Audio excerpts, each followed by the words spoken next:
Bienvenidos al Hotel Jorge Juan con Javier Aznar, un podcast de Vanity Fair y Seagrams. Hoy tenemos de invitado en el hotel a Jorge Freire. ¿Cómo estás, Jorge? Bueno, estoy encantadísimo de estar aquí. Muchas gracias por invitarme. Acabas de publicar el libro Hazte quien eres, un código de costumbres. Así es, efectivamente. Que lo he devorado en unos días y me ha hecho muy buena compañía junto a mi café, tomándolo y aprendiendo y riéndome también por muchos momentos. Sí. Bueno, pues de eso se trata. O sea, si has aprendido y te has reído, pues ¿qué más? Yo creo que mi ideal es el horaciano instruir deleitando. Ambas cosas tienen que ir unidas. Si el lector aprende algo está muy bien, pero sobre todo que el lector se entretenga. ¿Y cómo surge la idea de este libro y por qué te ha dado por escribir un código de costumbres virtuosas para conducirnos en la época del narcisismo identitario? Bueno, pues en realidad viene de una suerte de remordimiento, porque cuando saqué el libro anterior, Agitación, sobre el mal de la impaciencia, pues en fin, era un libro muy de crítica, ¿no? Era un libro que en el fondo sus críticas eran incruentas, pero lanzaba una serie de dardos contra nuestros coetáneos, contra el Homo agitatus, que es una categoría en la que yo también me incluyo, ¿no? Y la verdad es que me quedaba el remusguillo de haber hecho un libro muy de crítica al que le faltaba un ideal propositivo, ¿no? Tú sabes lo que decía Borges en ese cuento maravilloso, Tlön ucbar orbis tertius, ¿no? Dice, los metafísicos de Tlön afirmaban que todo libro incorpora su contralibro, ¿no? Y entonces yo pensaba, pues hace falta el contralibro de Agitación. Un libro que en lugar de ser crítico sea propositivo, que ofrezca un ideal, que ofrezca un ejemplo a seguir, que en lugar de decir lo que está mal, diga lo que está bien. Entonces, bueno, pues a partir de ese cierto remordimiento, pues vino este libro.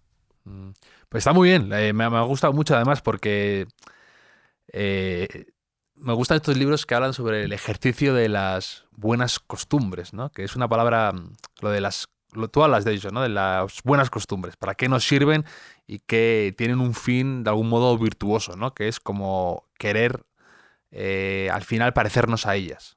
Efectivamente, por supuesto que sí.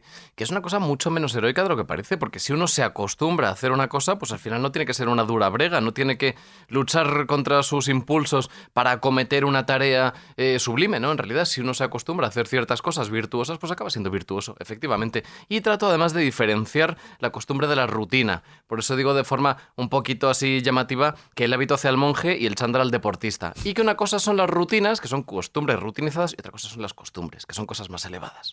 Sí. Y luego también hay un pozo ahí de habitual en ti, en lo que escribes, en lo que yo te he leído mucho en Agitación y también en tus columnas.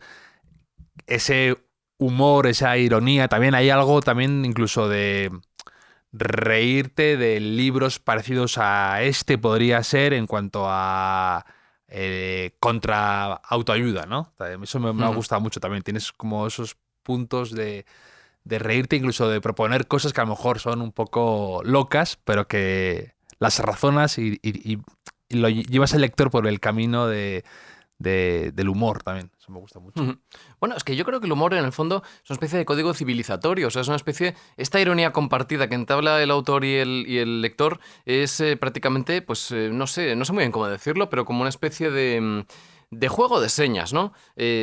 Había en el manuscrito original, que era bastante más largo que este libro, porque a mí lo que me pasa es que se me va la mano cuando hago los manuscritos, y el original tenía más de 300 páginas en Word, lo cual es un suicidio económico porque habría supuesto un libro de 500 en cuartilla, ¿no? Y entonces había algunos mandamientos que eran directamente absurdos, en fin, en gracia a lo humorístico. Había uno, por ejemplo, que era no te fíes de personas que lleven gafas. Pero luego había otro al final que era no te fíes de personas que no lleven gafas. Bueno, sí, pero como suelo llevar lentillas me quedo en tierra de nadie. Sí. Y efectivamente. Y luego, bueno, por otro lado, el título no era este. El título originalmente era La escondida senda, que es mucho más literario por aquel verso de Fray Luis, porque al fin y al cabo yo me remonto a los clásicos, ¿no? Entonces, la escondida senda por donde han ido todos los sabios que en el mundo han sido. Pero hete aquí que hablando con el editor, con Roger Domingo, se nos ocurrió rizar el rizo con este título, que es más contundente, que tiene más punch, pero que juega con la coña de la autoayuda. Claro. Que es algo que yo critico y precisamente le he puesto un título de autoayuda, hazte quien eres a este libro, jugando precisamente con eso. Y bueno, efectivamente, pues a buen entendedor pocas palabras bastan. Y luego hay varias ideas que las quería desarrollar contigo. Esto es lo bueno de tener un podcast que luego dices, mira, este punto me lo anoto y lo voy a hablar con Jorge cuando venga al podcast, al hotel. Me gustan varias ideas, pero por ejemplo, una que que es con la que casi arrancas, que es la de buscar la sombra, busca la sombra. ¿Con eso a qué te refieres? Bueno, la verdad es que se me ocurría que en tiempos de exhibicionismo moral, en tiempos del ciudadano publicista de sí mismo, a lo mejor no habría mayor gesto de desacato que precisamente buscar la sombra. Aquello que decía Balzac de que el incógnito es el placer del príncipe, ¿no? Oye, ¿y qué pasaría si renunciásemos a las redes sociales, renunciásemos a que nos aplaudiese constantemente esa muchedumbre sorda que nos fiscaliza en las redes, ¿no? Y que de repente pues viviéramos, pues no sé, como Cándido para nuestro huerto, ¿no? Me hacía gracia esta cosa que yo no sé si será apócrifa o estará un poquito magnificada, que se dice acerca de los popes de Silicon Valley que obligan a sus hijos a vivir off the grid y que no tengan internet en los teléfonos. Sin y que pantalla, no tengan tal. Bueno, yo, claro, efectivamente quizá ahí se exagere, pero algo de razón habrá. Sí, Entonces, eso es como el dealer que te vende y él no consume, y él no ¿no? consume. Pues Eso esto es igual. Claro, esto es claro, igual. claro. Eso El mismo es. razonamiento. En plan, ellos han creado todo ese entramado de pantallas, de adicción a las redes, han inventado el juego y ellos no quieren participar, quieren verte. Claro. No son prosumidores, como se dice ahora, ¿no? Que Sí, son sí. uno de esos palabras horrísonos que se ha puesto de moda, ¿no? Claro, efectivamente. Pues así es. Entonces, efectivamente, buscar la sombra, ¿qué es? Pues, entre otras cosas, actuar como si nadie te estuviera mirando. O sea, me gustaba mucho una frase de uno de estos moralistas franceses infelizmente olvidados, que es el Marqués de Vauvenargues, que decía: la vida es un baile de máscaras. Y efectivamente la vida es un baile de máscaras, pero lo importante es que en ese baile uno se olvide de que le están mirando. Y luego también rescatas la figura que yo no la conocía, pero me ha encantado, del hartosopas, para hablar de esto. Que dices que era esa persona que era pobre de solemnidad, pero que cuando luego salía a la calle se manchaba el mandil o lo que llevara encima, la ropa, de tocino, de migas de pan, para que la gente pensara que él iba harto de sopas, de ahí el nombre, o que él se ponía fino en la intimidad, ¿no? Cuando luego no tenía nada que llevarse a la boca, ¿no? Efectivamente. Bueno, y quien niegue que esta figura cervantina hoy sigue vivita y coleando, En Instagram, miente. claro. Esa es la diferencia. O sea, hoy el hartosopas, además de mojarse el jubón de salpicaduras y de tocino y tal, lo que hace es subir la foto a Instagram. O sea, no solo no soy un muerto de hambre, sino que encima voy harto de sopas. Bueno, ese es el signo de los tiempos. Hoy lo que cunde es la democratización del señoritismo. Hoy, por pobre que seas, tienes que ser un señorito. Y esa es una actitud que a mí me repele. Esta idea de... bueno, para empezar, el marketing de lo exclusivo, ¿no? Te vas a comer una hamburguesa premium, te vas a comer una salchicha gourmet, te vas a comer cualquier cosa y todo tiene la plica de la excelencia, ¿no? Esta hamburguesa del McDonald's la ha hecho un chef triestrellado, ¿no? A mí me encanta lo de los triestrellados porque son, en fin, como los antiguos títulos nobiliarios, ¿no? Y Lo bueno, tengo apuntado, dices, bajo el signo de la estrella Michelin no rige el amor doméstico, lo del ese guiso que te hacía tu abuela o un bar o cafetería toda la vida, sino la aceleración propia del deporte de élite y la cultura del éxito. Eso es verdad. Sí, por supuesto que sí. Bueno, comedere originalmente significa comer acompañados. Y hoy lo que sucede con el sujeto contemporáneo es que come solo. Come solo, acompañado de unos vídeos que está mirando en el móvil, pero efectivamente come solo. Sí. Y lo que dices de lo del lujo, es verdad que se ve cómo todo tiene que tener una pátina de exclusividad, ya no hay peluqueros, tiene que ser todo como un nombre muy que busca la élite, ¿no? Busca como algo muy... Renuncias a ser peluquero, o eres un barbero toda la vida y te disfrazas de alguien antiguo, o tiene que ser algo súper que parece que te has tenido que sacar el título en alguna universidad americana, ¿no? No hay un término medio. Incluso eso, vas a comprar patatas fritas y todas tienen como sal del Himalaya envuelta en un envoltorio, con un envoltorio negro con las letras doradas, que todo como una cosa de venderte el lujo ya en cualquier rincón. Pero eso sí, que no te lo suban 10 céntimos, ¿eh?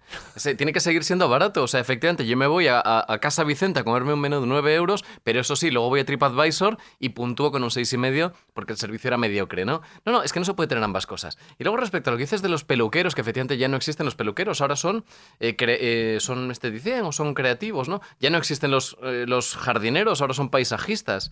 Ya no existen los pintores, ahora son decoradores. Es decir, ahora la estetización de las cosas lleva a que al final todos no solo seamos artistas, sino que seamos creativos o creadores. ¿Qué es un creativo? Y es que eso es una de las cosas que de verdad que me mueven a la perplejidad. Todos somos creativos, todos estamos creando ex nihilo, ¿no? Como el Dios de la Biblia, creamos cosas de la nada. Bueno, pues mire, yo no soy creativo, ni soy creador de nada. Eres un storyteller.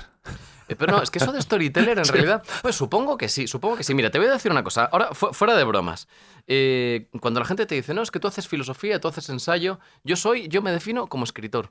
Y no me defino como filósofo. A veces, pues bueno, pasas por el ojo de aguja de ciertas cosas y dices, vale, filósofo. Pero me defino como escritor por una razón. Para mí la filosofía es una parte indispensable de la literatura. Y eso se ha olvidado.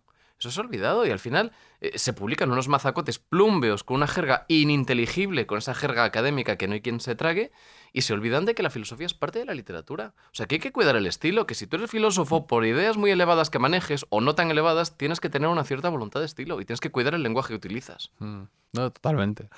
Otra frase que me ha gustado mucho es la de deja de discutir, ¿no? Que parece sencilla y recuerdas una anécdota de Jardiel Poncela en la que él dijo que se retiraba de la política a los 11 años. Que se había hartado ya, a los 11 años él lo había dejado. Y me gusta mucho lo de deja de discutir. Sí, bueno, en realidad, claro, está el mito filosófico porque los filósofos han hecho mucho daño y esta idea de que de la discusión surge la luz, ¿no? Es verdad, dices, han hecho mucho daño, ¿eh? No te incluyes tú en En este caso no, fíjate, en este caso no. Para lo bueno sí me incluyo. Me gustaba mucho Leon Blois con su mala leche habitual que decía, es mentira esto aquello de que de la discusión surge la luz. La única luz que surge de la discusión son las estrellitas que ves cuando te pegan un sopapo, ¿no? Bueno, sí. Efectivamente, esta cosa de que hay que politizar la sobremesa constantemente me parece una grosería, pero de tal calibre, vamos, que me parece intolerable esto de que todo tenga que ser política, de que todo tenga que llevar a hablar de política. Te subes a un taxi y el otro día, precisamente, comiendo, me daban las vueltas, el camarero me estaba vacilando con el chalet de Pablo Iglesias. Yo no quiero hablar del chalet de Pablo Iglesias, me es indiferente el chalet de Pablo Iglesias. ¿Por qué todo tiene que llevar la política en este país? Bueno, pues yo no lo entiendo y entonces yo me rebelo contra eso. Sí, pero es un poco...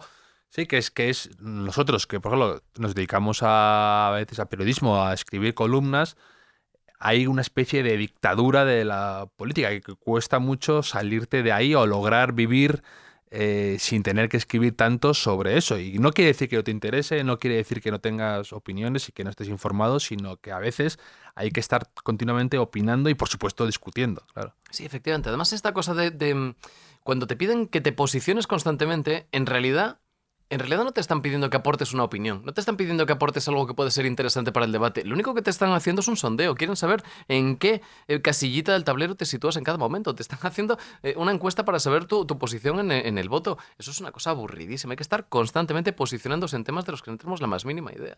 No, por supuesto. Y luego también hablas que son...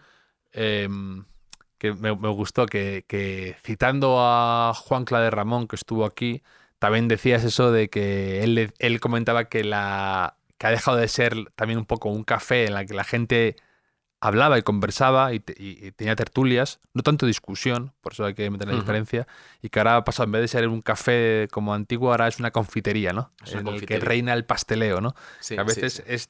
es los dos extremos, ¿no? O el pasteleo tremendo o la discusión de trinchera de escopetazo, ¿no? Sí, efectivamente es así. Bueno, en realidad, yo creo que estas arengas constantes, estas defensas que vemos constantemente entre los políticos, entre los opinadores del consenso, qué bueno es el consenso cuando todos lo bendicen. Bueno, pues yo creo que el consenso no es tan bueno, porque muchas veces el consenso lo que supone es que hay ciertas cosas que no se pueden tocar, que no se pueden discutir, y aquí efectivamente estoy contigo, en este caso hay que defender la discusión, y ciertos debates que no se deben entablar so pretexto de no soliviantar a la gente y no, en fin, no levantar ampollas, ¿no? Bueno, pues por supuesto que hay temas que hay que tocar, no hay nada que sea intocable. A mí me gusta mucho aquella tira que sacó Daniel Gascón, yo creo que es su mejor tira con diferencia, que precisamente nombro en el libro, cuando hace unos meses esta familia, en fin, del Maresme catalán, esta familia de Canet de Mar, se acogió, hizo algo tan revolucionario como acogerse a una sentencia judicial y pedir que a sus hijos les dieran un 25% de clases en castellano, y de repente sectores del independentismo se pusieron de uñas diciendo que ese tema no había que sacarlo porque estaba ya solucionado, y la sociedad no quería hablar de ese tema. Entonces Gascón, con su mala baba habitual y con su inteligencia, puso en una tira: aquí hay consenso, así que a callar. Luego también otra que me ha gustado mucho y de la que yo he hablado varias veces es no desconectes, que ahora viene el verano y la gente habla mucho de las vacaciones, de desconectar, la importancia de desconectar, y tú te posicionas en el lado contrario y dices lo de no desconectar, en el que yo también me encuentro o intento defender lo de que es una palabra, es una expresión horrible, la de desconectar, ¿no? ¿Desconectar de qué? O a qué estás conectado entonces para tener que necesitar esa desconexión, ¿no? Como si estuvieras enganchado a una máquina de estas de que respiran por ti o algo de eso, ¿no? Sí. Es horrible, claro. No, y sobre todo es que es mentira, porque quien dice que desconecta, en realidad lo que hace es estar conectado, esto es enganchado constantemente a las redes, y está zapeando en YouTube, y está zipeando en Twitter, y está todo el tiempo mirando información que no es significativa. Con lo cual, lo que yo propongo es que conectemos. ¿Qué quiere decir conectar? Pues conectar a las fuentes de corriente alterna que nos suministran corriente continua el resto del año. ¿Qué es lo que a ti te carga las pilas en verano para el resto del año? En mi caso, dormir, cosas que durante el año no puedes hacer, por ejemplo, está dormir, ¿no? Pues tratar de leer a lo mejor esos novelones largos que durante el curso no puedes. Pardo Bazán en tu caso, que la menciona. Sí, es verdad, claro que sí. Sí, o ponerte a leer a Galdós, o leerte Claro. a Dickens, cosas de estas. Y luego, pues qué sé yo, pues disfrutar de la comida, disfrutar de la sobremesa. Estas cosas que con los ritmos que llevamos durante el curso no podemos. Tú decías comer ensaladilla, dar paseos, Comer bañarte en el ensaladilla, mar. efectivamente. Esos pequeños Sí, sí. placeres Te iba a decir, suscribo esas palabras, pero claro, son No, las eso mías. te estaba sorprendiendo poco a poco. No, pero es verdad que en un código de buenas costumbres hay lugar para la ensaladilla rusa y para baños en el... Bueno, no sé cómo no se censura eso ahora que la ensaladilla rusa ya empieza a ser una cosa. Sí, no es sé cómo verdad. nos proponen cambiarle el nombre. Bueno, lo han propuesto ya. ¿Lo han propuesto ya? Lo propuso el otro día el José Andrés, el cocinero. ¿Y cómo quiere llamarla? ¿Ensaladilla Zelensky? Creo que él ha propuesto ensaladilla Kiev. Ensaladilla Kiev. O sea, en Ujú. un homenaje. O sea, claro. Sí, pero es que esas cosas al final no se dan cuenta de que el lenguaje no se puede cambiar así. Es como cuando a veces se propone hacer modificaciones en el diccionario, ¿no? Olvidando que en realidad la lengua está viva y que tiene que recoger los usos y costumbres. Y eso es Era imposible. artificioso. Gistao siempre escribía eso de... Cuando la gente quería cambiar el significado de las palabras con calzador, él decía, a ver, salario viene de... Cuando pagaban a la soldada, pagaban con montañitas de sal a los soldados. Entonces, evidentemente, si vas a empezar a cambiar el significado de las palabras o el origen de lo que significa y lo que no significa, te vas a quedar... Claro, será agotador. Claro, sí, efectivamente, es una tontería. Yo no estoy entre los apocalípticos, que eso se ve mucho entre los columnistas, ¿no? Lo de, están empobreciendo el lenguaje, se lo cargan, aquello de 1984, estamos haciendo un diccionario en el que se van reduciendo palabras y así estrechamos nuestros límites mentales. No, cada año en el diccionario entran muchísimas palabras, entran palabras feísimas, entran palabras como blue jean o como... ¿Cuáles eran estas que habían entrado hace poco? Había entrado incluso... ¿Cómo era? No era áptica, sí, áptica ha entrado ya. Háptica, que es una palabra que prácticamente no se utiliza en español, del haptics esto, ¿no? La cuestión sí, está sí. digital, Sí. del tacto y tal, ¿no? Y entonces es verdad que cada año el diccionario va Sí. incorporando. No es cierto que se vaya reduciendo nuestro lenguaje. Estoy de acuerdo contigo. Además, yo, por ejemplo, tengo una posición ahí poco popular, como se dice, que sí estoy bastante a favor del uso de anglicismos. O sea, no caer en la tontería de que se lee muchas veces de un mail de estos que son totalmente ilegibles con palabras horribles, pero sí que creo que cierta naturalidad a la hora de meter anglicismos hace que la gente también tenga una cercanía mayor al inglés, que tampoco creo que haya que tener una especie de obediencia al inglés como una lengua superior, pero sí que creo que es útil y eso en países de Latinoamérica han tenido más naturalidad a la hora de incorporarlo y sin renunciar a una riqueza a la hora de hablar el español, como lo demuestran muchas veces. Entonces creo que es perfectamente...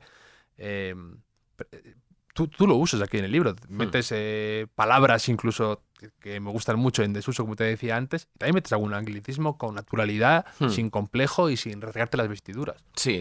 Hombre, yo creo, sobre todo cuando son lenguas romances, es muy fácil hacer préstamos y luego además es que el gran capital que tenemos los escritores es el lenguaje y es una cosa que hay que utilizar.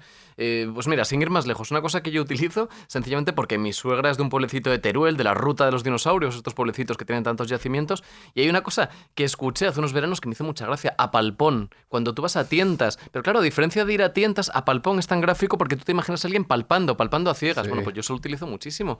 En el catalán, por ejemplo, hay cosas que realmente son muy elocuentes, ¿no? Es que el sen es intraducible, entonces tienes que decir claro. el sen, eso es. Bueno, de hecho tú, que era una cosa que tenía ahí reservada, que seguramente sea uno de tus lemas en la vida para el cuestionario Proust, pero me gusta mucho que tú mencionas que tu madre te hablaba de hacer las cosas con seito, ¿no? Efectivamente, eso es. Y seito ahí yo no la conocí esta palabra, pero inmediatamente te haces una idea, según lo explicas, de, Eso es una idea. de todo lo que es un poco también lo de, pues Cyrano de Bergerac, al final, lo del panache, ¿no? Que es, con esa palabra, al final Sí. del libro, te habla de elegancia, estilo, dignidad, de un montón de cosas que engloba esa palabra, Sí, sí. que también es como acaba el libro de Cayetana Álvarez de Toledo, por cierto. Ujú. Y también, por ejemplo, me gustan, pues eso, palabras como saudade, retranca. Sí. Mi madre siempre me hablaba de hacer las cosas con fuste, ¿no? Y nunca se ha ido muy Con bien a qué se fuste. refiere con fuste. Está muy bien. Pero mi madre con el fuste me quería decir estudiar, o sea, estudiar de verdad cuando estás estudiando, ser responsable, no engañarte a ti mismo. Y todo eso, la palabra fuste me lo englobaba. Está muy bien eso, claro que sí. Bueno, ¿sabes? Los latinos decían age quod agis, haz lo que hagas, pero hazlo bien concentrándote en ello. Si haces algo, no estés con otra cosa a la vez. Haz lo que hagas y si lo tuyo es hacer zapatos o es, no sé, servir cafés, tienes que hacerlo bien. Hagas lo que hagas, tienes que concentrarte en ello. Efectivamente, sí, me gusta lo del fuste. Yo creo que los anglosajones a lo mejor utilizan grace, que es originalmente un término religioso, pero que se utiliza muchas veces para hacer las cosas con sentido, pues parecido a lo del seito, ¿no? Hacer las cosas con cabeza y con corazón, ¿no? Yo es que me di cuenta de lo del seito, que lo tenía interiorizado desde la infancia, cuando leí en las novelas de Landero que siempre habla de alguien que hace las cosas con jeito. Que efectivamente en su Alburquerque natural, que está casi limitando con Portugal, pues yo entiendo que le ha entrado ese lusismo. Aquí el libro de Landero, precisamente. Tienes ahí una historia ridícula, pues no lo he leído, ese es el único que no he leído. Pues está a mí Luis Landero. Más, tengo una lista en Google Docs de palabras que también que va recuperando Luis Landero y que yo las tengo apuntadas y me fascinan porque aprendo más y porque me gusta ese lenguaje de esa zona que yo no tengo tan conocida y que es verdad que y del mundo del campo y de cosas así. Sí. Bueno, el lenguaje de las novelas de Landero es espléndido, es un autor muy, muy cervantino, a mí me gusta muchísimo. Y luego además dices, oye, ¿qué ha pasado en esta novela? ¿Cuál es su trama? Me da igual su trama. Sí. Sus personajes, pues en ocasiones los personajes pueden resultar un poco planos, pero da igual, es un escritor sin parangón. Me parece de los 2 o 3 mejores escritores de este país. Una historia ridícula es el mejor libro sobre Twitter sin que salga Twitter. O sea, es muy curioso porque te habla de una persona que en su forma de hacer las cosas puedes imaginarte a alguien, su versión en Twitter, cómo sería, ¿no? Es como muy... es una especie de alegoría de todo ese mundo de cómo alguien va cultivando su odio interno y lo va expresando de manera sinuosa hasta llegar a hacer el mal, ¿no? Es un libro muy, muy, muy, muy bueno. Luis Landero es un libro, o sea, un escritor que siempre voy a leer y siempre me interesa mucho. Nunca falla. Nunca falla. Otra que me gusta mucho es la de peor que la falta de curiosidad es la falsa curiosidad. Sí, efectivamente. Bueno, quien se asombra de todo, efectivamente, no tiene interés por nada.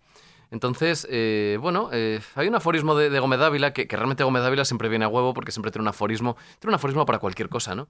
Y entonces... Y si no, se lo otorgan, ¿no? Como Churchill y Oscar Wilde. Es verdad. Cuando decía, sabio es aquella persona para quien todo tiene interés y nada tiene importancia. Bueno, pues efectivamente, eso es lo razonable, que todo tenga interés para ti, pero que nada sea trascendental, que nada te lleve de cabeza. En este caso es una cosa ligeramente diferente.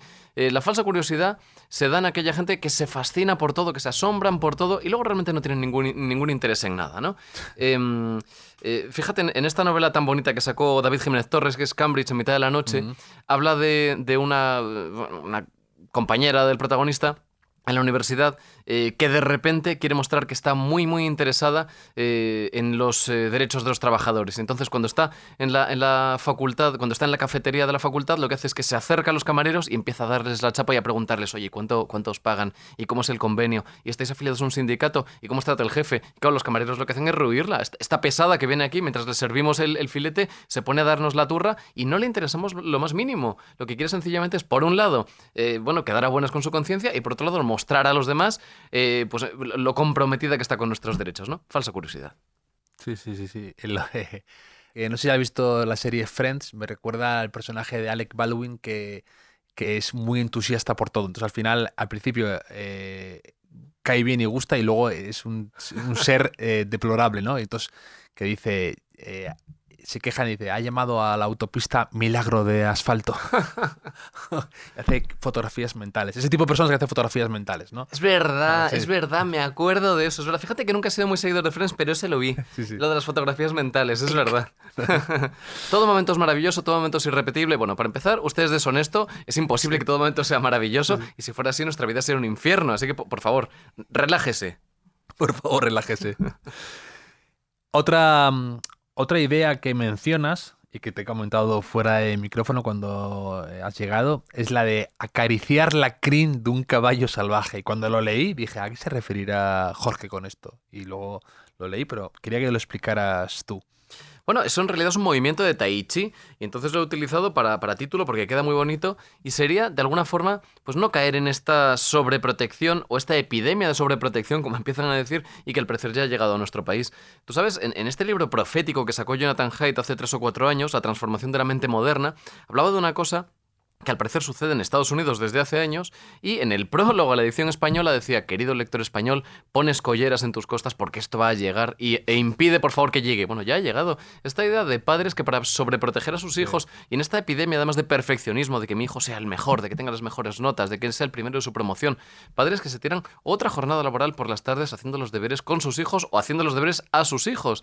Y realmente es una cosa terrible porque la sobreprotección es siempre contraproducente para un niño, para un adolescente.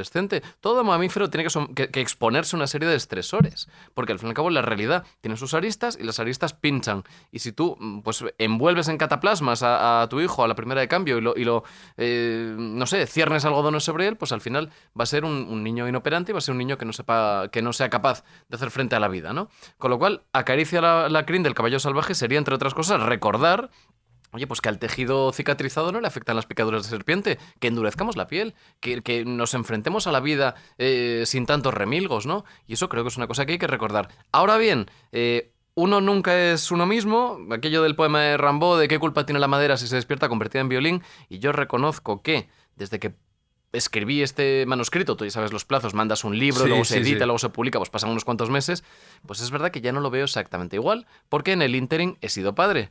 Y a ver quién está libre de pecado, ¿no? Entonces, pues esto de la sobreprotección, no te digo que yo sobreproteja a mi hija, que todavía tiene 2 meses, pero es verdad que ahora quizá no lo escribiría de la misma manera. No, pero evidentemente es inevitable caer un poco en cierto proteccionismo porque es puro instinto para empezar, y contra los instintos es muy difícil luchar, evidentemente, pero no caer en lo de los padres helicópteros, ¿no? Que están como vigilando todo lo que hay alrededor de los hijos y creando eso, gente que no es capaz de soportar una contrariedad. Entonces eso es muy fácil pasar esa barrera, ¿no? Y yo creo que tenerlo presente al menos es el primer... lo primero que tienes que tener presente para al menos no hacerlo, ¿no? Y yo creo que además sí que es verdad que se nota mucho últimamente, ¿no? Lo de la cantidad de padres que hablan de sus hijos con el convencimiento de que son superdotados de verdad, ¿sabes? Yo Sí, cuántas veces he oído lo de, no, mi hijo es que es muy avanzado, es tal, y siempre con la misma, porque se lo acaban creyendo. Entonces, claro. si tú educas a un hijo con el convencimiento propio de que es un superdotado, de que no le siguen el ritmo, de que la profesora dice que es muy vivo y muy tal, es espantoso. Es como lo de, siempre lo he dicho, lo de todos los padres están atemorizados de que les hagan bullying a sus hijos, pero ninguno verbaliza o tiene presente la idea de que su hijo sea el abusón, el bully. O sea, eso no pasa por la cabeza del padre. Y creo que eso hace que la gente a veces no vea las red flags, como se dice ahora, ¿no? Las señales de, oye, tu hijo está siendo el matón del colegio. O sea, tú, claro, esa gente, esos niños luego tienen un comportamiento a lo mejor muy normal en casa y les quieres, pues son tus hijos, y luego son matones y pequeños dictadores en el colegio. Pero a la gente no le pasa por la cabeza que eso pueda llegar a suceder. Claro. Sí. Bueno, pequeños dictadores, y ya, merced a esta sobreprotección, también pequeños dictadores en casa. Yo en el libro hablo del quepotiranos, que era como llamaban a un filósofo clásico, era Apolodoro, y era el tirano del jardín. Bueno, pues ahora podríamos hablar del tirano del jardín de infancia. Sí. Efectivamente, muchos niños son tiranos. A mí otra cosa, también te diré, que me fatiga muchísimo y que casi me ofende en algunos amigos es padres infantilizados por sus hijos. No puedes dejar que un hijo te infantilice. No puedes hablar como si fueras Dora la exploradora. Además, flaco favor le haces al niño si hablas como si fueras deficiente. Háblale normal. No hables al niño diciendo, gugu, no sé qué. Pero vamos a ver, si es un bebé lo entiendo, pero si el niño tiene 3 o 4 años, háblale con castellano normal, que lo va a agradecer y va a aprender más. No hace falta que hables como si fueras imbécil. Yo de verdad que es una cosa que no lo entiendo. Y luego, por otro lado, el uso de los piadosismos, que eso lo cuento en otro mandamiento. Si estás poniendo un clavo y te pegas un martillazo en el dedo, no digas miércoles. Otra cosa es que tú vayas diciendo tacos en una entrevista de trabajo. Sí. Pues no mentes la madre del entrevistador. Sí. Con el docto, con el sabio, decía Gracián. Es intolerable la jerga patibularia en el templo, pero también es intolerable la jerga académica en el bar. O sea, si tú estás en el bar el sábado a las 11 de la noche, pues normal que cuentes unos chistes verdes y cuentes algún taco. El lunes a las 9 de la mañana delante del jefe a lo mejor no hace falta. Pero vamos, efectivamente, ¿qué es la inteligencia? Hablar en más de un registro. Entonces yo esto de los padres infantilizados por sus hijos, que hablan como si fueran bebés, de verdad, todo mi desprecio para ellos, ¿eh? Sin piedad, sin piedad. Sin piedad. Ahí sí que sí. Otro tema ya que sí tenía ganas de llegar a él, otro concepto, otra idea, lo turbonormal. ¿A qué te refieres con lo turbonormal? Por favor, cuéntanos. Bueno, lo turbonormal sería sencillamente esa realidad seguramente ilusoria que fabrican las redes sociales y que edifica un nuevo canon de belleza. Un canon de belleza formado pues por todo aquello que ahora nos parece bonito, ¿no? Pues los implantes de pelo turco, las pestañas magnéticas interminables, el cutis de bebé, pues estas nuevas formas de belleza que en el fondo es pues las viejas formas de salud, de fertilidad, desde la noche de los tiempos, potenciadas, ¿no? En realidad el concepto no es mío. Hay un etólogo, Nico Tinbergen, que ganó el premio Nobel y hablaba de los estímulos supernormales, ¿no? Entonces, un estímulo supernormal es potenciar aquello que de forma evolutiva nos atrae. Lo lógico es que a todo el mundo, a todo mamífero, le traiga el sabor dulce, con lo cual el azúcar te gusta. Bueno, pues si yo a un donut le pongo 1,5 kilos de azúcar, estoy haciendo un estímulo supernormal, porque estoy exagerando algo que de forma natural ya nos iba a atraer, y lo estoy llevando al extremo, ¿no?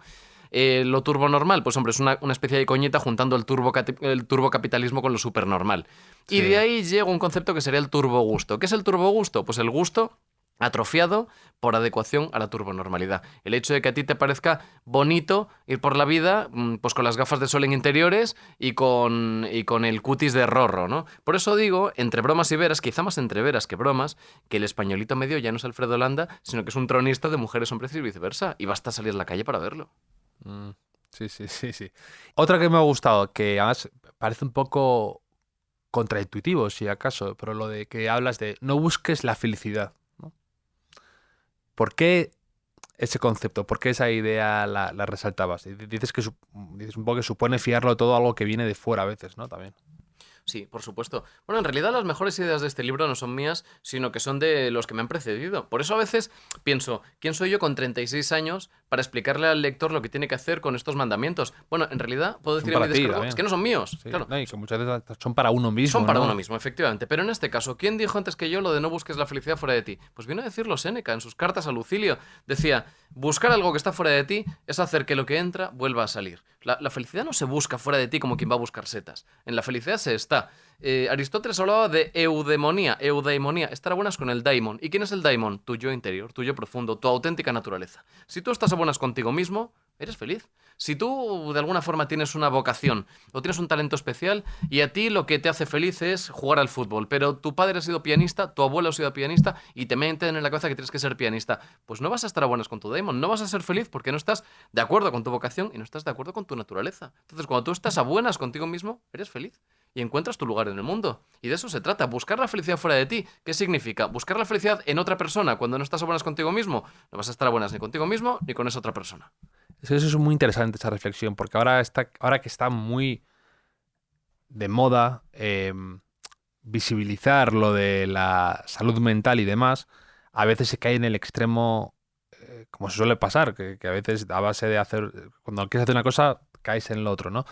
Que es lo de muchas veces buscar siempre y de manera rápida y pagando esa felicidad, ¿no? Que se puede conseguir, pues, con opiáceos, con fármacos, pagando sesiones de psiquiatras, psicólogos y demás, que oye, todo me parece fenomenal, pero tampoco se puede caer en lo de querer eso sin hacer el trabajo previo de pues como se paga por un entrenador personal en el gimnasio. Muy bien, pero si tú antes no te estás cuidando, o a la vez no te estás cuidando, no estás también cuidando la dieta, el descanso y también tú haciendo unos estiramientos y demás, no te va a servir de nada que pagues a un entrenador para que te ayude a levantar o a hacer unos ejercicios, ¿no? Tienes que combinarlos, si acaso.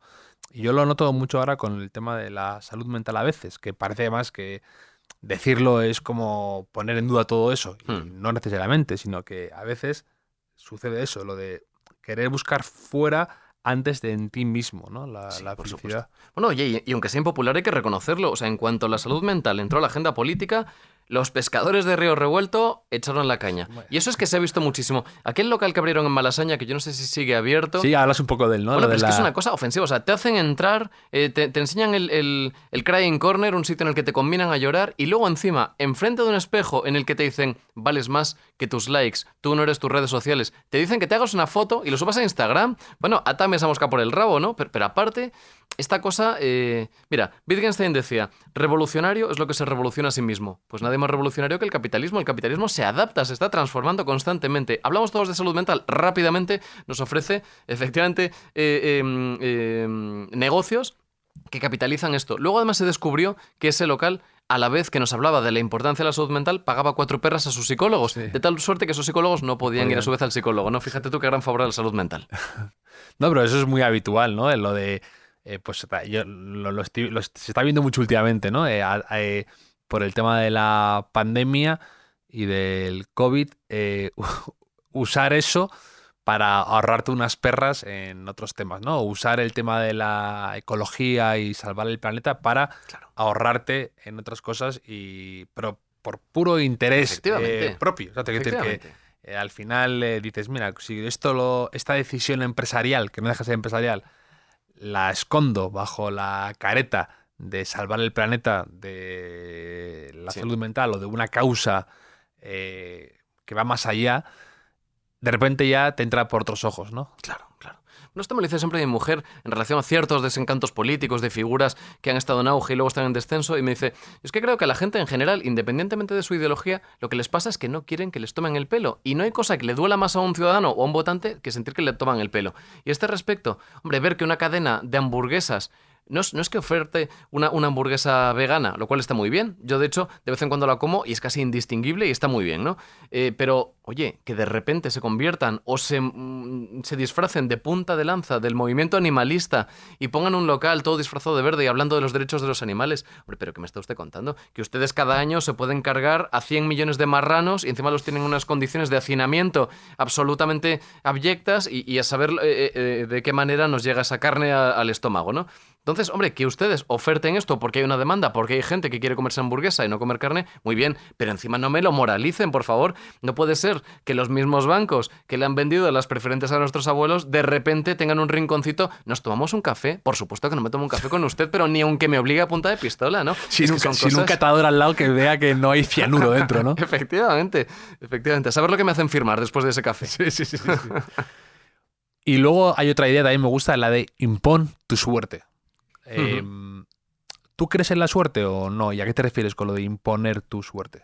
Bueno, sería de alguna forma imponer tu carácter, pero imponer tu carácter sin ser tampoco afirmativo, sin... Es que esto de imponer puede sonar un poquito feo. Impon tu suerte quedaba muy bonito como título, es un verso de René Char que suele citar Vilamatas, yo lo conocí por Vilamatas, y realmente impon tu suerte significa que al fin y al cabo el carácter siempre es más fuerte que la fortuna. O sea que es una cosa equívoca, porque la suerte creo que no determina a una persona. A ti te pueden pasar muchas cosas, pero tú no eres lo que te ha pasado. Tú puedes haber tenido mucha suerte en la vida, pero tú no eres esa suerte. Por supuesto, eso te condiciona. No es lo mismo nacer en un contexto que en otro, es evidente. Pero no te determina. En algunos casos, efectivamente, puede que te determine, por supuesto. Pero en algunos, yo creo que no. Entonces, las cosas que a ti te suceden creo que no son las que te hacen ser. Las grandes personalidades son aquellas que consiguen que su carácter se imponga a su fortuna. Es decir, que vean la realidad pues como si fuera un caleidoscopio a cuya luz va cambiando, ¿no? Yo pongo el ejemplo de Cervantes. Cervantes no escribe el Quijote porque le den una beca de 2 años y porque se vaya a una estancia y porque le pongan muchos cojincitos debajo del culo para que esté cómodo y tal. Cervantes lo hace en unas condiciones realmente adversas.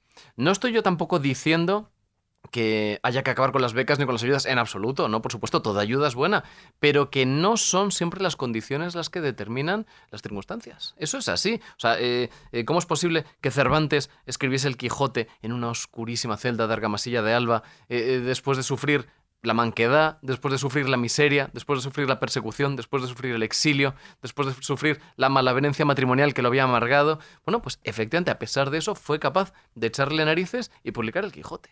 Bueno, pues efectivamente, cuando tú tienes una vocación, a veces eres capaz de superar muchos sinsabores, ¿no? Bueno, pues eso creo que hay que tenerlo en cuenta. Y hablando de suerte, de buenos momentos, de malas historias, te quiero hacer el cuestionario Proust para un poco charlar sobre más cosas y conocer más a Jorge Freire, ¿te parece? Sí, me parece. ¿Cuál dirías que es tu idea de felicidad perfecta? Ha salido ya antes, así que lo repito. Estar a buenas conmigo mismo y, sobre todo, afianzarme en ese sustrato firme que es el presente. Un rasgo que te desagrade de ti mismo. La terquedad. Eres muy cabezón. Mucho. Soy Tauro, dicen que los Tauros somos cabezones. Así dices lo de no discutir, claro. Es una Claro, cosa, es es un recordatorio que te estás Sí, diciendo. eso es. Pero luego tampoco te veo a alguien muy... No te considero alguien, por lo que leo en tus columnas de opinión y demás.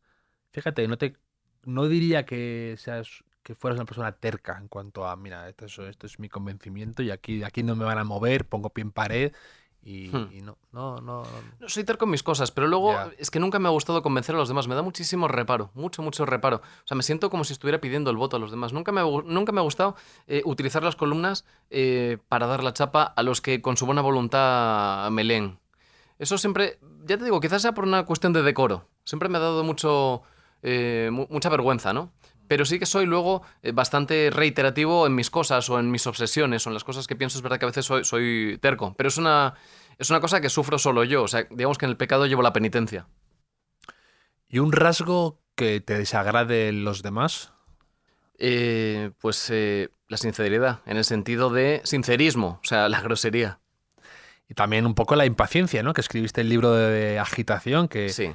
ganó un premio, ¿no? ¿Qué premio ganó? El premio Ganó de el Espuma. 10º premio de Málaga. No, lo que pasa es que el premio de Málaga por contrato incluye que te lo tiene que publicar Páginas de Espuma. Ah, eso, vale. Entonces, vale. fíjate tú, yo Páginas de Espuma había leído muchas Páginas de Espuma, sobre todo por sus colecciones de relatos.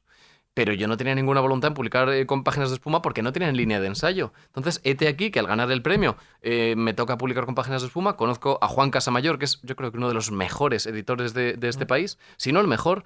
Y el caso es que, pues después de esto entablamos una amistad muy estrecha, pero una amistad en el sentido de mandarnos un WhatsApp cada día.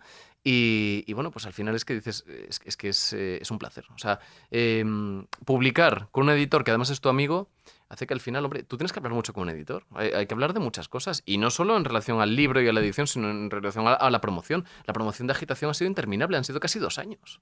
Y ha sido una experiencia magnífica. ¿Y Entonces, qué es lo que te empujó a escribir ese libro? Que habla sobre el mal de la impaciencia, ¿no? Lo Sí, que tú sí. denominas el homo agitatus, ¿no?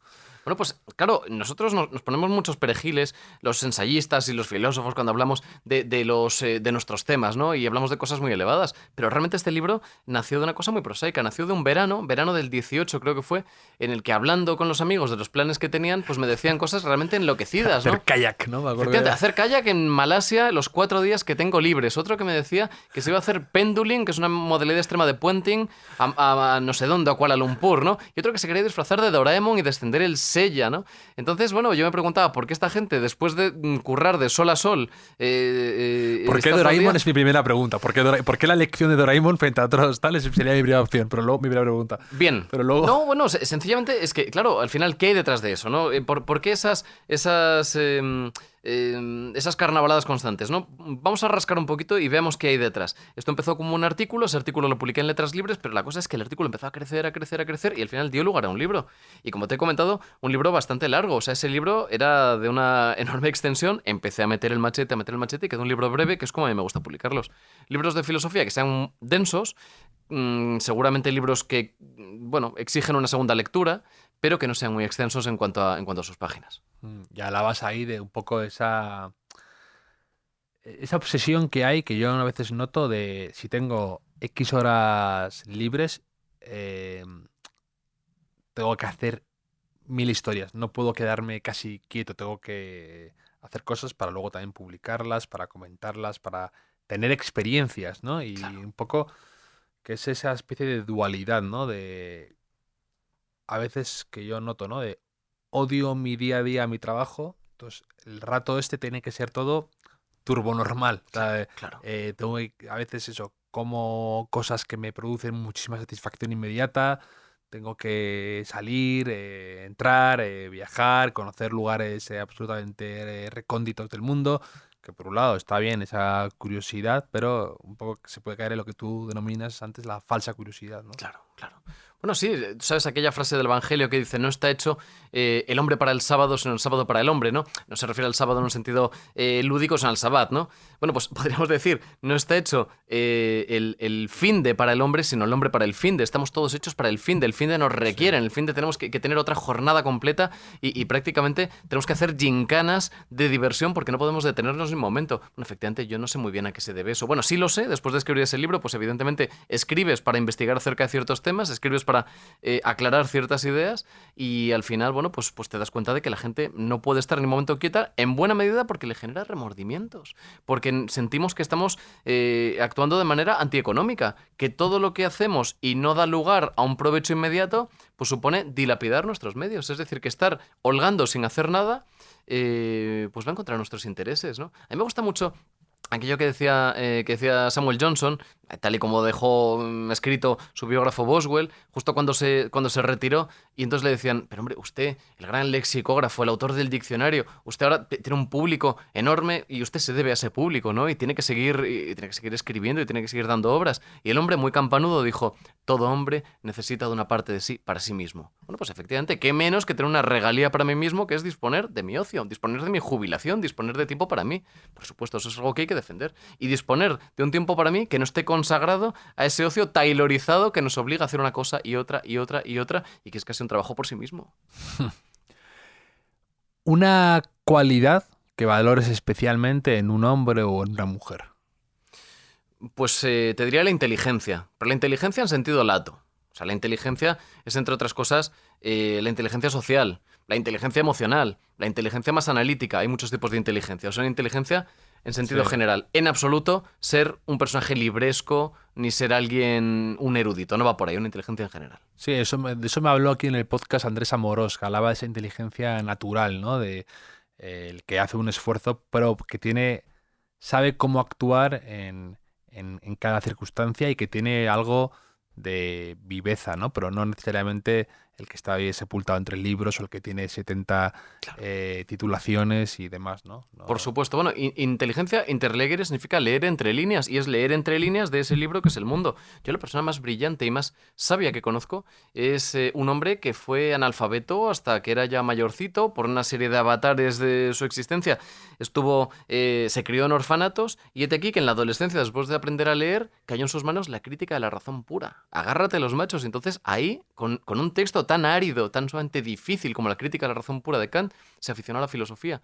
Y hoy es un grandísimo sabio y un grandísimo filósofo, a despecho de que no es gran... Sí, que ya solo por un tema temporal no le ha podido dar tiempo a leer. Claro, y no tiene su título y tampoco escribe, o sea, encima es ágrafo, es un sabio ágrafo. Si tú vas al supermercado y ves, realmente llama la atención, unos espárragos que pone espárragos Sócrates y bajo esa leyenda pone a la memoria de Immanuel Kant. Dices, pero ¿y esto? ¿Estamos de coña? Bueno, pues el fundador de esa empresa es este amigo que se llama José Francisco, que vive en un pueblecito de Toledo y es agricultor. Y es el que ha hecho fortuna, entre otras cosas, con estos espárragos, Sócrates a la memoria de Immanuel Kant. Y yo creo que es el mayor sabio que conozco. Y efectivamente no es ni libresco, aunque le gustan los libros, y por supuesto es ágrafo, no ha escrito nada. Pues probaremos esos espárragos, los pondré en las notas del podcast, tengo muchísima curiosidad. Un poco me recuerda a la canción esa de un limón y medio limón, ¿no? La coliflor, el cerebro vegetal y todo eso que dicen. Sí. Una palabra, muletilla o expresión que repitas demasiadas veces o que te guste de una manera especial y que digas frecuentemente. O también, aquí en este caso concreto contigo, tus palabras de esas que yo te digo en desuso favoritas. Que yo tengo aquí apuntadas las que yo te digo, mira, estas tienen el sello de Jorge Freire. Hay algunas que no soy consciente que repito mucho, pero que me lo han señalado mucho. Por ejemplo, con el segundo libro, Nuestro hombre en España, me decían que repetía mucho a la sazón. Y es verdad que es un sintagma que me gusta mucho. Y aquí me dicen que encabezo muchos artículos y muchos textos con una forma que a mí me gusta mucho, que es yerran. Cuando Sí, quiero yerran, meterme sí. con alguien, digo, Pero yerran eso- los no sé quiénes. Pero eso está bien, porque me recuerda a lo que te he comentado, el libro de la hazaña secreta de Ismael Grasa, que tiene ciertos... el libro tiene ciertas expresiones que son como recurrentes que te ayudan a entender el estilo o el funcionamiento del libro. Y eso me parece muy bien, eso me gusta Sí, mucho. La hazaña secreta yo creo que es la gran inspiración de Agitación y una de las grandes inspiraciones de este libro. La hazaña secreta es un tesoro. Es un libro que puedes leer en una tarde y puedes estar releyendo durante 2 años y siempre tiene nuevos hallazgos. Me parece una maravilla. Me ese siento libro. muy orgulloso porque el libro se ha agotado porque salió en el podcast de repente, un poco hace nada, Ujú. y mucha gente lo quería comprar. De hecho, un amigo común, Bárbara Ruiz, Ujú. me dijo que había ido a la librería y había un señor antes comprando el mismo libro y era por el podcast. Fíjate. ¿Sabes? Me siento muy... Y me llamó un amigo librero y me dijo, oye, porque la hazaña secreta he preguntado de repente y es porque él ha salido en el podcast y de repente ha habido como mucha gente preguntando por el libro. Entonces me siento como muy orgulloso de dar a conocer ese pequeño librito que me parece maravilloso. Hombre, pues si Ismael Grasa podría repartir los royalties contigo, ya que has tenido esa bonomía, pues que reparta las ganancias. Y tú los espárragos con tu amigo agricultor y yo la hazaña secreta. No, pero es que es un libro es un libro súper fino, un poco en esta como Sí, el tuyo, sí. y habla de esas pequeñas cuestiones de la vida que con un estilazo perfecto, me encanta. Sí, ese es libro. otro libro escrito en vocativo, es un libro que habla de tú al lector. Fíjate, antes de que se publicara este libro coincidí con Ricky Duda y estábamos hablando y yo le decía, bueno, es que estamos ahí con el título, me gusta mucho Hazte quién eres, pero me da un poco de reparo porque a lo mejor me dicen, ¿y este tío quién es? Y él me decía, acuérdate de la hazaña secreta. Digo, pues es verdad, es que ese es el camino a seguir. Y efectivamente, ha sido el camino a seguir. La senda, como decías tú, La escondida senda. La escondida senda. Eso es. Pero para mí tienes una serie de palabras que yo ya digo, estas son de Jorge Freire. Pamema, Ah, es verdad. Pamema. Sí, me gusta cómo suena. chacota, Sí, la es verdad. usas. Aerrojar, Sí, que está sí. muy bien. Y jeremiada también. Jeremiada no está en desuso, pero jeremiada Sí. ahí la usas y también son muy... Bueno, es que vivimos en tiempo de la jeremiada. Sí. Abundan los jeremías, está todo el mundo quejándose, todo el mundo nos dice que vivimos en el peor de los mundos posibles, que ya el mundo no es lo que era, que los tomates no saben como en nuestra infancia. Sí, En nuestra infancia ya no sabían a nada. Nosotros nos hemos criado con tomates de cámara. ¿Qué me está usted contando? Que el ciclismo ya no es lo que era, que el fútbol ya no es lo que era. Hombre, que tú tengas 80 años y hayas visto jugar a Di Stéfano, te permito que digas que el fútbol ya no es lo que era.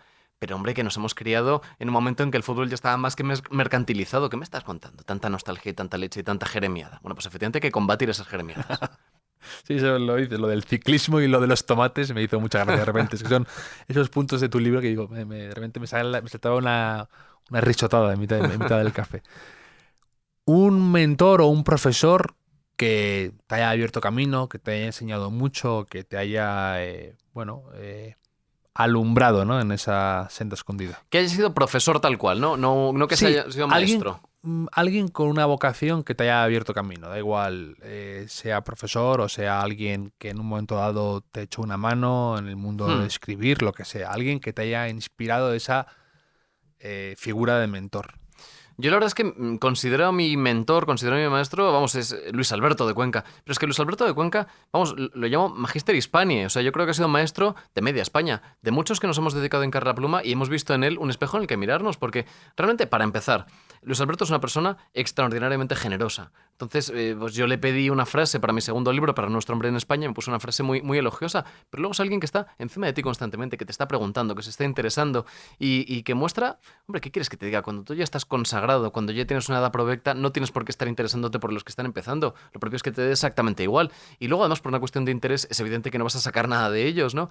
Y bueno, pues esa generosidad a mí me ha enseñado mucho, ¿no? Y luego, evidentemente, es alguien... yo he echado los dientes leyendo sus poemas. O sea, yo prácticamente me he iniciado en la lectura con su poesía. Entonces, el hecho de que ese poeta al que reverencio, al que he leído durante años, que andando el tiempo se convierta en un gran amigo, pues es algo que a mí me gloria y me honra, ¿no? Y yo, pues si tengo que citar al gran maestro, diría que es Luis Alberto de Cuenca, sin duda. Luego, efectivamente, en la filosofía hay un ejemplo que yo sigo que es el de Javier Gomá. Entre otras cosas, porque aparte de lo mucho que me gusta su filosofía, es que es un gran escritor. Entonces, volvemos a eso. Hay escasos filósofos que cuiden el estilo. Podemos hablar de Ortega, podemos hablar de María Zambrano. Hay algunos casos muy, muy elocuentes. Y tenemos que hablar necesariamente de Javier Gomá. O sea, los ensayos de Javier Gomá están muy bien escritos. Son un placer. Y luego, aparte, hay una serie de ideas robustas, de ideas muy cuidadas, que son muy sugerentes. Pero sobre todo es que están muy bien escritos, que cuida mucho la prosa. Sí, nada más. He tenido la suerte de tener a los dos en el hotel. Y dos personas muy generosas, como tú dices, y luego muy realmente interesantes. En el caso, por ejemplo, de Luis Alberto de Cuenca, además, esta Navidad estaba releyendo leyendo por primera vez varias obras de Shakespeare, ¿no? Entonces, se me ocurrió escribirle y le dije, oye, Luis Alberto, ¿cuáles dirías que son tus...? Y me mandó un WhatsApp muy bonito, que digno casi de marcar, como muy trabajado, más a los 5 minutos, de alguien que lo tenía totalmente pensado ya. Y me dijo sus 5 comedias favoritas y sus 5 tragedias favoritas de Shakespeare. Entonces, y te desarrollaba por qué, y me hablaba dice, el viejo Billy, para hablar de Shakespeare. Y tener esa cercanía con alguien así, que alguien que disfruta tanto con Shakespeare, en el caso de Luis Alberto de Cuenca, y te lo transmita con esa pasión y que tenga el tiempo para escribirte y dedicarte por dónde tienes que empezar, si empiezo con Otelo o empiezo con no sé qué, pues es realmente muy interesante y muy bonito. Por supuesto, es muy sugestivo, sin duda. Luego además pasa con Shakespeare, como tantos clásicos, que son coetáneos nuestros. Y luego, sin embargo, a lo mejor lees a alguien que estuvo de moda hace 20 años y se ha quedado tan desfasado que se te cae de las manos. Es muy curioso, ¿verdad? Sí, ¿O tú te imaginas ahora ponerte a leer el Código Da Vinci? El Código Da Vinci es de la prehistoria. Sin embargo, medida por medida, es la gran sátira del buenismo, del exhibicionismo moral, de este, en fin, de este rollo camastrón que ahora abunda tanto. Y es un libro medida por medida creo que que era la segunda favorita de Elizabeth de Cuenca. Bueno, maravilloso. Sabía que le gustaría, claro. Tiene ese colmillo retorcido y esa mala baba que a él también le va, aunque tenga esa apariencia de hombre bonancible, pero luego él también tiene su colmillo. Sí, pero eso es lo que dices tú de la vigencia, es una de las cosas que a mí más me fascinan de los libros. Por eso creo que el Cervantes es inacabable, por esa sensación de estar leyendo cosas que hoy día es ahora mismo, con otro lenguaje, pero eso es totalmente independiente, o sea, sino que las cosas que le van sucediendo a esas personas y que van pensando son de una vigencia tremenda. Eso sí que impresiona muchísimo. Eso. No, y luego además el castellano de Cervantes, yo con este, ya es un litigio un poco viejo, ¿no? Con lo de Trapiello, con lo de adaptarlo y tal. Yo entiendo que por supuesto había que adaptarlo y había que actualizar algunas cuestiones, pero hay muchas frases del Quijote que me sé de memoria y que nunca he sabido lo que significaban. Yo lo de lanza en astillero y rocín flaco nunca supe lo que significaba la lanza en astillero y mejor así. Y luego hay expresiones que me hacen tanta gracia, calzas de velludo e pantuflas de lo mismo. Es que es un descojone. O sea, es que hay algunas cosas de Cervantes que son graciosísimas y que sí lo prefiero así. Sí. Yo contra ella hablé del tema, le hice un artículo para Cambio 16 y hablé con él, le hice una entrevista en su casa, que es una casa maravillosa, y hablamos de esto y es verdad que él lo tiene muy claro y te lo razona muy bien de, oye, hasta dónde él cree que hay que tocar algo o cambiar ciertas expresiones o palabras que no tienen, sobre todo que él decía que no tienen ningún sentido ya, o sea, que esas son, y él lo tiene, o sea, se lo ha leído tantas veces, que lo tiene tan presente que sí que me parece no estoy a favor de la versión de Trapiello, o al menos la versión que la haga Trapiello, una versión un poco más cuidada en cuanto a quitar esas pequeñas cuestiones que a lo mejor hacen que la gente se aleje del Quijote, ¿sabes? Claro. Sí, y que le pierdan el miedo. Hay que perder el miedo a los clásicos en general. Hay mucho miedo, ¿eh? Yo solo veo. Y al final, al clásico hay que tratarlo de tú a tú. Y a lo mejor, pues tú estás leyendo a Platón y te das cuenta de que esto que está afirmando es una gilipollez. Y no pasa nada. No hay que tener esa cuestión reverencial ante los clásicos, como quien está, no sé, prosternado en el altar ante una especie de efigie. Que no. Que al clásico hay que tratarlo necesariamente de tú a tú. Y hay que desmenuzarlo. No, está muy de acuerdo con que no reverenciar o que te interese a alguien no quiere decir estar de acuerdo en todo o sentir que tienes que adaptar a lo que él está pensando en ese momento, ¿no? O sea, creo que eso es donde incluso a veces hace que te guste más, ¿no? Porque dices, aquí hay le empiezas a ver humano, entonces empiezas a ver ahí cierta ciertas incongruencias o ciertas expresiones que a lo mejor, o opiniones que dices, bueno, no, aquí no estamos de acuerdo, pero seguro que hay 3 páginas más para allá. No celebrar los fastos de Selim porque era nazi y era antisemita hasta las cachas. Bueno, pues no lo celebren, seguiremos leyéndolo los de siempre y disfrutándolo. Mira, hace poco estaba en casa de mis suegros en Valencia, que tienen la colección esta de los premios Goncourt, y di con una novela que ganó el Goncourt en el 22, hace 100 años exactos, de un escritor maravilloso, Veró, y se llama La angustia del obeso.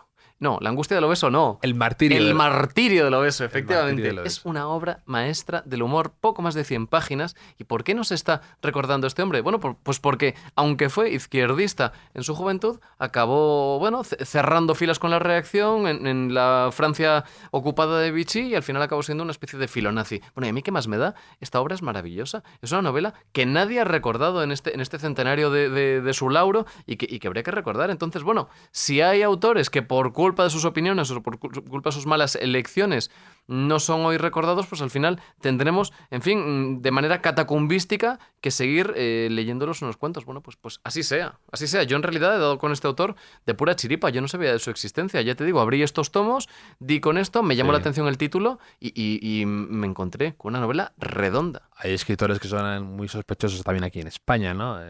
Foxá o, por ejemplo, Rafael García Serrano, ¿no? Son Bueno, dos grandes escritores, por supuesto. Muy buenos, pero que siempre tienen como esa especie de... no. Hombre, es verdad, es que claro, tienen un pozo ideológico que es estomagante, pero es que fíjate, o sea, Foxá, además de escribir esta novela maravillosa, que es Madrid de Cortea Checa, que es Valle Inclán Redivivo, luego tiene unos poemas maravillosos, pero es que Rafael García Serrano, solo con el diccionario para un macuto, para los que tenemos tanto interés en el lenguaje y tal, ese libro es un tesoro. A mí me costó horrores encontrarlo, al final lo encontré en la Cuesta de Moyano, con Dios se ayuda, ¿no? Y luego tiene esta novela tan bonita que es Plaza del Castillo. La verdad es que es un escritor portentoso al que hoy pues leemos Cuatro gatos. Que sí, que era falangista. Bueno, pues muy bien. Pues yo no soy falangista, yo estoy en la orilla contraria, pero ¿y qué más me da? ¿Qué más me da? O sea, es un escritor del que puedo sacar muchísimas cosas, que tenía una pasión por el lenguaje absolutamente incomparable, ¿no? Y bueno, pues efectivamente, así es.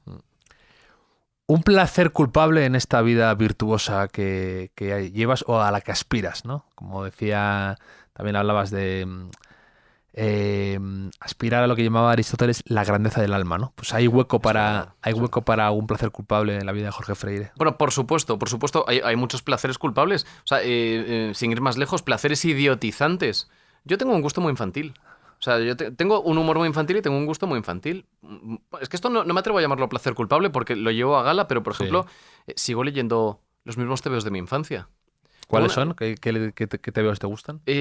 Bueno, para empezar, es que esto me niego a llamarlo placer culpable. Sí, O sea, que en este caso rectifico, sí. Porque me parece una cosa nobilísima. La deuda de gratitud que por lo menos tres generaciones de españoles tenemos con Ibáñez es impagable. Sí. O sea, volvemos al lenguaje. Todas las palabras que hemos aprendido siendo niños con Ibáñez. Futesas, jefe, futesas. ¿Qué cojones significa futesas? Nunca he sabido lo que son futesas. Entiendo que quiere decir tonterías, ¿no? Sí. Hay tantas cosas. Hasta el colodrillo. O sea, es que eso es maravilloso. Sí. Es que te acuerdas de cosas de Mortadelo y te ríes solo, ¿no? Y luego, bueno, pues tengo una colección de más de 5.000 tebeos de Marvel. Entonces soy un fanático y los sigo leyendo y me gustan ahora más que cuando era pequeño. Entonces, esto es lo que te ha unido de verdad con Luis Alberto de Cuenca, ¿no? Bueno, entre otras cosas, efectivamente. La primera conversación que tuve con Luis Alberto de Cuenca fue hablando del día que murió Gwen Stacy, el tebeo este de Spider-Man, que es que yo lo conocí, claro, yo le dije, oye, que sepas que, claro, yo solo podía ser un fanático de Spider-Man porque yo cuando tenía 4 años cayó en mis manos el ejemplar de Gente Menuda, que era el suplemento de ABC, porque en mi casa se leía el ABC, y te venía parcelado, te venían 2 páginas de Mortadelo, 2 páginas de Zipizape, 2 páginas de Anacleto, 2 páginas del Teniente Blueberry y 2 páginas de Spider-Man.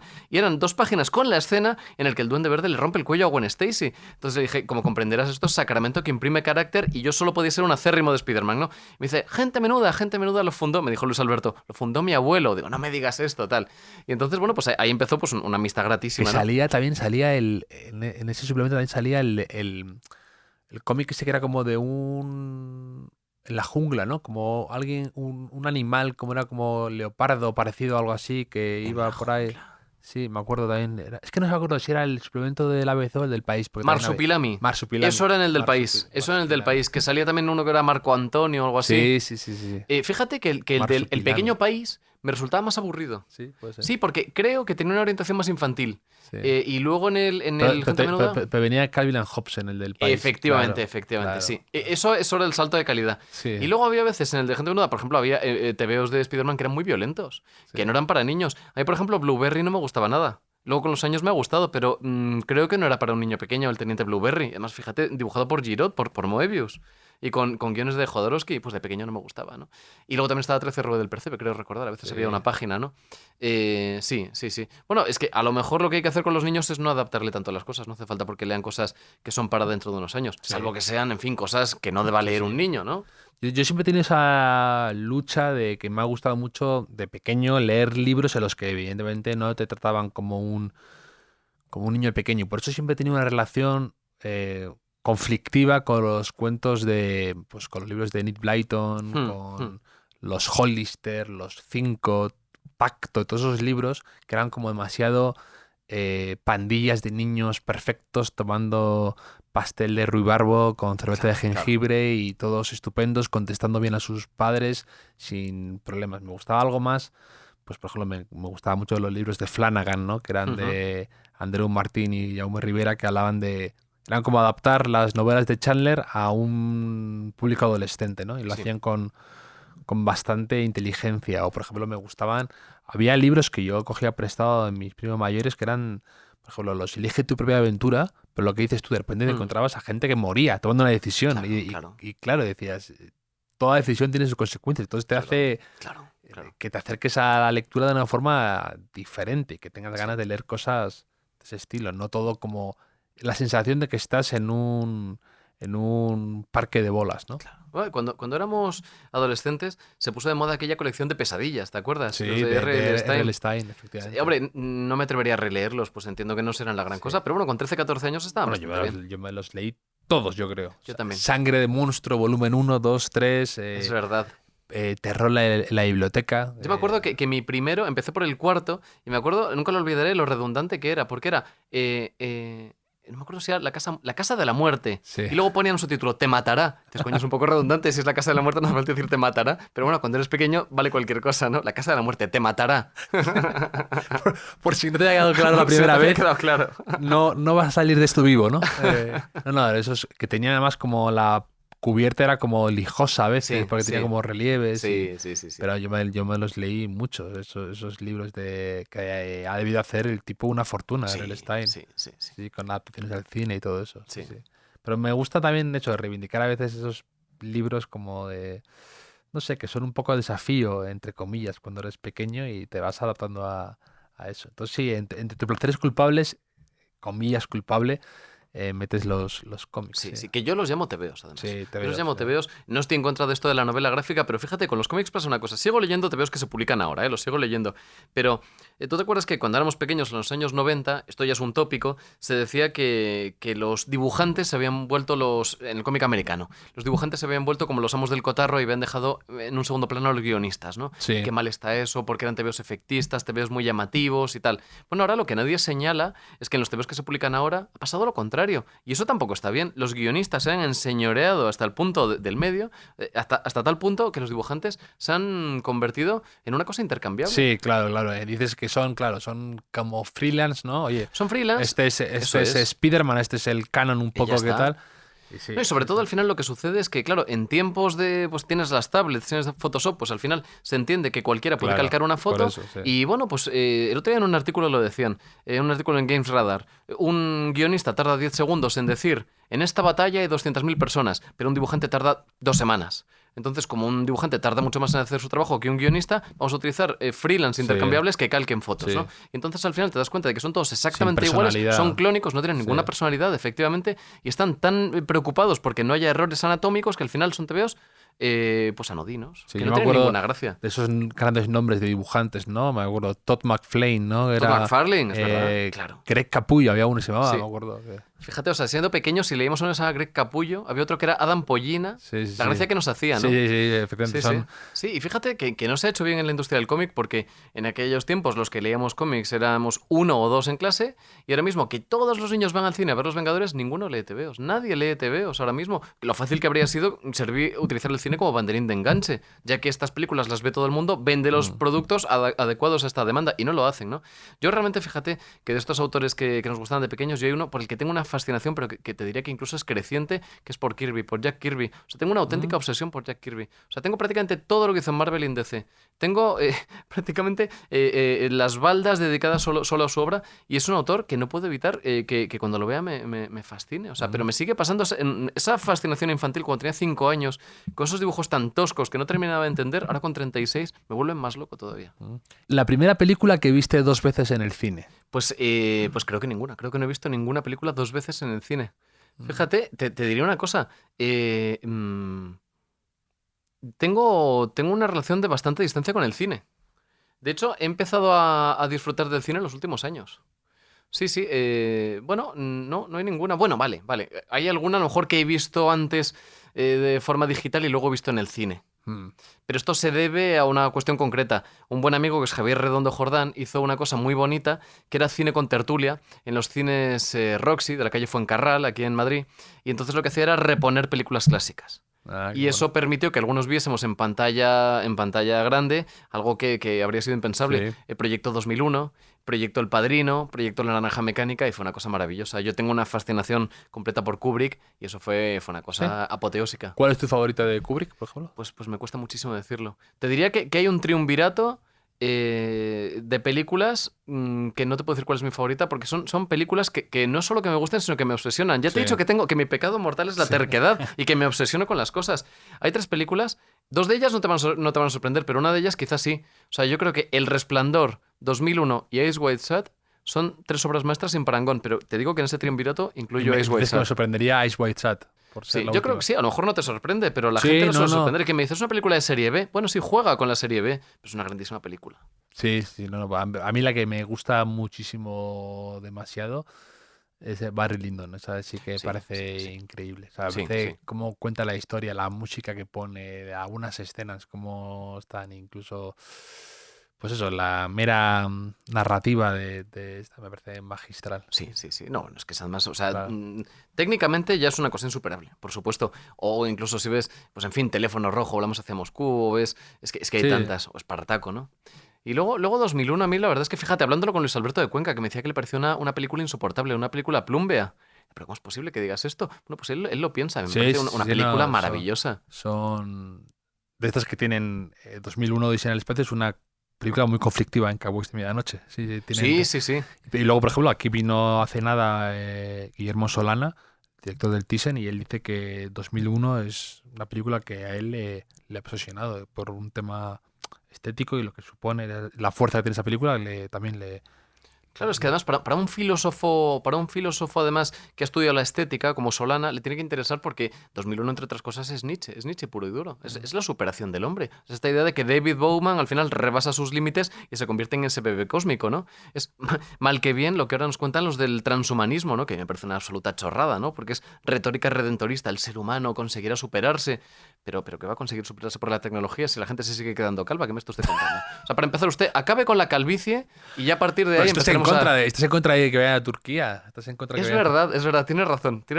Ahí me has pillado, ¿no? Pero oye, en un momento en el que la gente ya no se quede calva, ya empezaré a creerme lo de la inmortalidad por medios tecnológicos.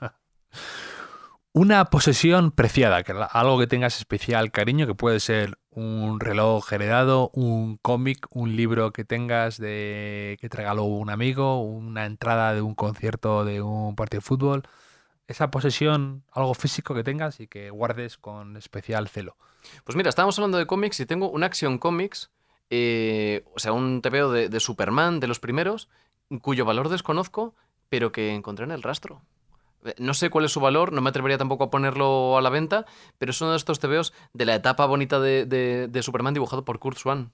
y lo tengo ahí guardadito en su bolsa Free ¿Lo tienes, Acid. ¿lo tienes en una de estas Sí. de...? Hombre, de hecho es que no lo saco, o sea, lo tengo ahí para mirarlo a lo lejos.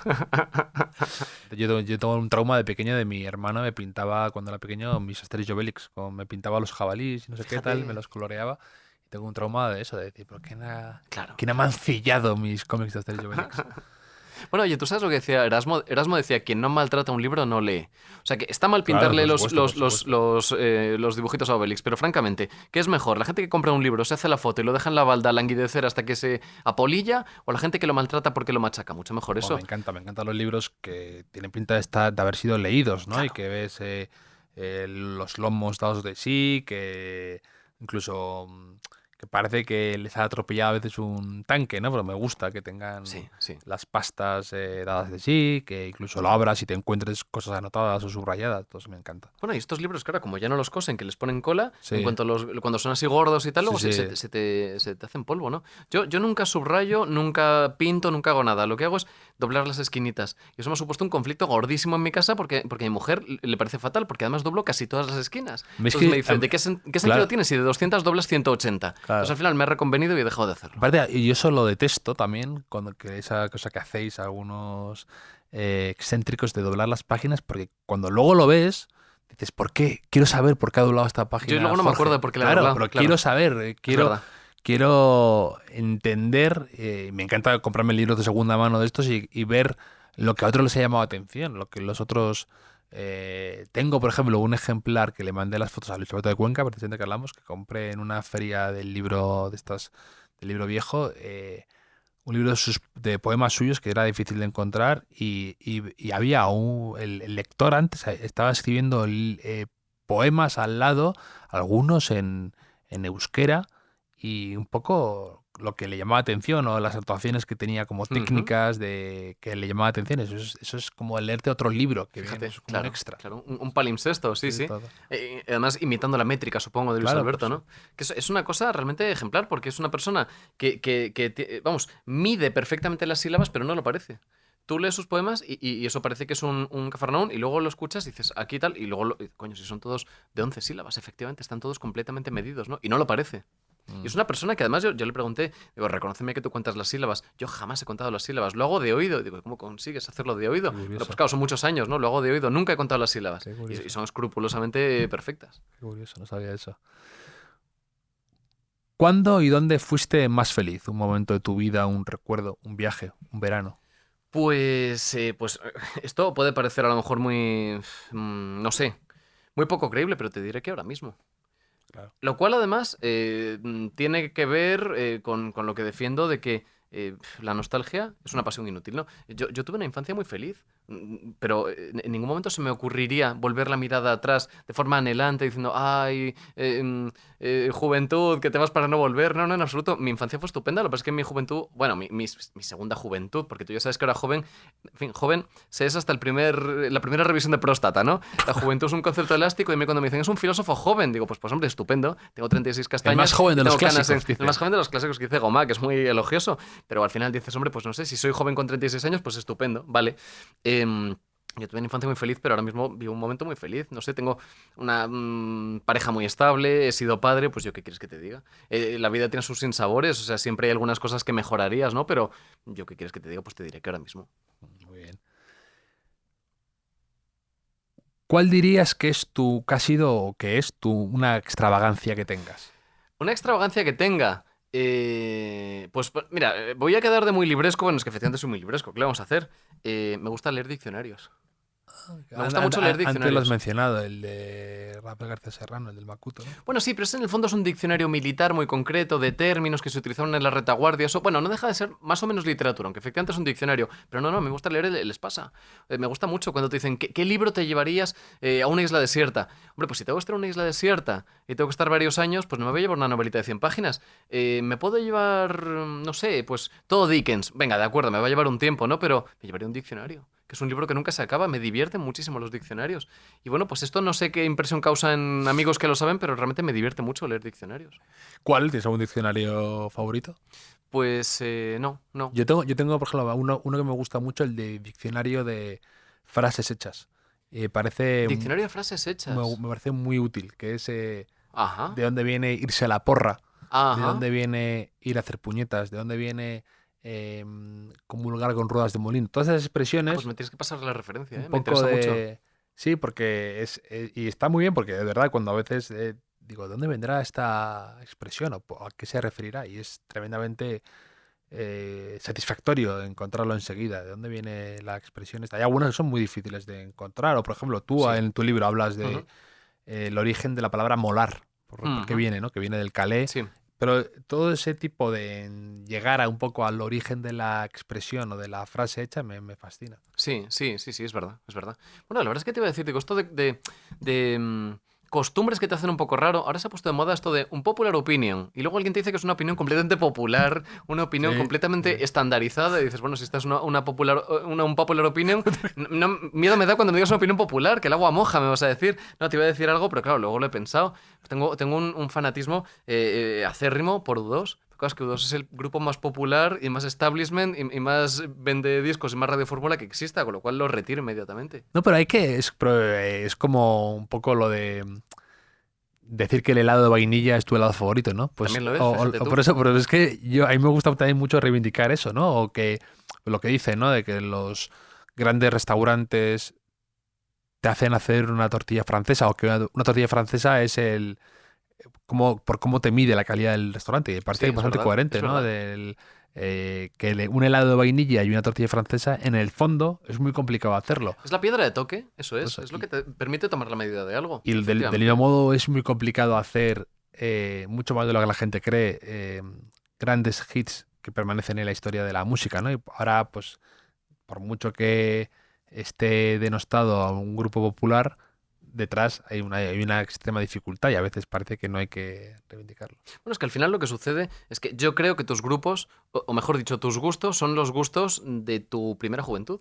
Entonces, al final, ¿cuál es el mejor TVO del mundo? ¿El mejor TVO del mundo es Watchmen, es Mouse? No, no, el mejor TVO del mundo es aquel que te volvió loco con 5 años. Para mí el mejor TVO del mundo es el Spider-Man de Eric Larsen de los años 90, porque es el TVO que me gustaba a esa edad. ¿Cuál es el mejor grupo de música del mundo? El que te mataba de adolescente. Bueno, pues yo cuando tenía 12 13 años estaba escuchando U2, con lo cual el grupo de mi vida será siempre U2. Sí. Es que no es lo mismo, tú ahora escuchas música nueva, pero ya no es lo mismo, porque tú has cambiado.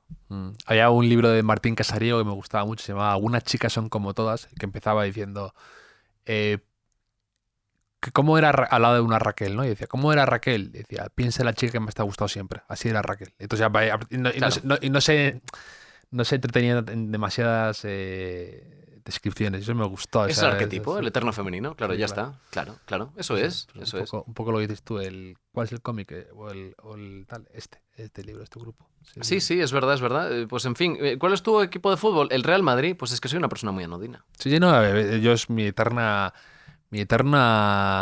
guerra, ¿no? Tener como que defender que me guste el Real Madrid o que me guste el fútbol va a empezar y luego que sea del Real Madrid, que parece que hay que siempre pedir perdón o hay que justificarlo o hay que hacer una acrobacia para decir que es contracultural el del Real Madrid, ¿no? Sí, del Bueno, Real es que Madrid. pasa una cosa y es que en un tiempo en el que nos definimos por nuestros gustos, todos tendemos a la rareza, con lo cual en realidad el grupo que más nos gusta es un grupo indie que conocen 4 gatos. La película que más nos gusta es la peor película de la filmografía de no sé quién. Entonces juntas todo eso y al final te das cuenta que hay 5.000 personas que comparten esos gustos en Sí. redes sociales, con lo cual es imposible ser diferente. Es imposible precisamente en el momento en el que todo el mundo quiere ser muy raro. Por eso yo decía en Agitación que hay que buscar la honrosa generalidad. Como es imposible La ser una honrosa persona... generalidad. Claro, hay que ser muy raro, muy raro. Mira, lo mejor que se puede hacer es ser un don nadie porque es imposible ser el más raro de todos los raros, porque siempre va a haber algo que compartes con los demás. Y precisamente aquello que nos hace ser nosotros no es lo que nos diferencia de los demás. Ah.